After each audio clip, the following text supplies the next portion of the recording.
Yo mga idol, kamusta? Sports Talk PH nga pala.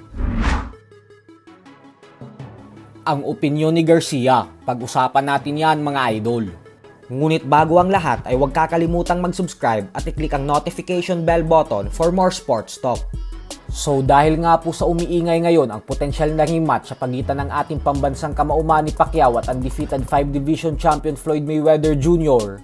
nang dahil sa hindi na matutuloy ang world title fight ni Pacquiao kontra sa current WBA welterweight champion Rolando Romero, ay ang siyang dahilan kung bakit umiinit na naman ang walang katapusan na debate patungkol sa kung kaninong record ba ang mas matindi sa nagawa ni Pacquiao at Floyd.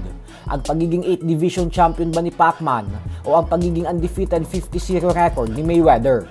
At ayon nga po sa former trainer of the year na si Robert Garcia, ay hindi daw ito mahirap sagutin kasi simpleng-simple lang naman umano yan. Ilang fighters na daw ba ang nagawang maging 8 division champion sa kasaysayan ng boxing? At ilang fighters din daw ba ang nagkaroon ng undefeated record na 50-0? At dahil umano napakadami ng fighters ang umabot sa 50-0 undefeated record at si Pacquiao lang ang bukod tanging nag-iisang fighter na nagawang maging 8 division champion, kaya naman di hamak umano na mas mahirap ang ginawa ni Pacquiao.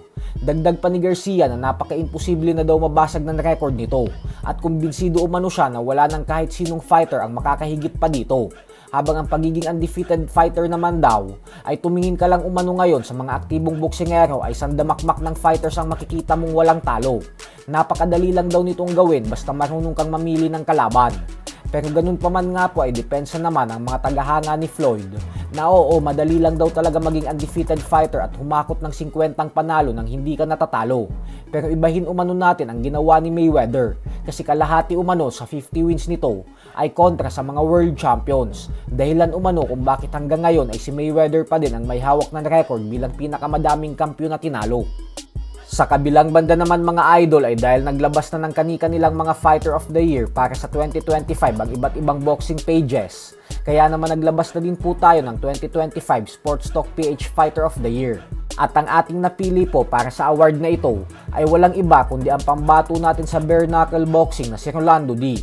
Hindi po kasi talaga madali ang nagawa niya sa taong 2025 kung saan bumasag siya ng record bilang kauna-unahang Pinoy na naging world champion sa bare knuckles matapos niyang talunin ang former undefeated champion na si Liam Reese via unanimous decision. Dahilan kung bakit siya ngayon ang kasalukuyang BKB Super Welterweight World Champion. Ang historic achievement na nagawang ito ni Rolando D ay sapat na upang tanghalin natin siya bilang Fighter of the Year.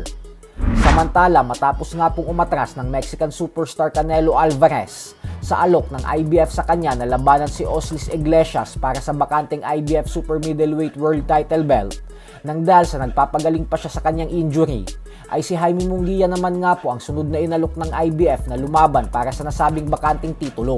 Subalit sa hindi inaasahang pagkakataon nga po, ay tinanggihan din ito ni Munguia. Kaya naman maghahanap na naman ngayon ng panibagong fighter ang IBF para sa titulo nila. So hanggang dito na lang po muna tayo mga idol.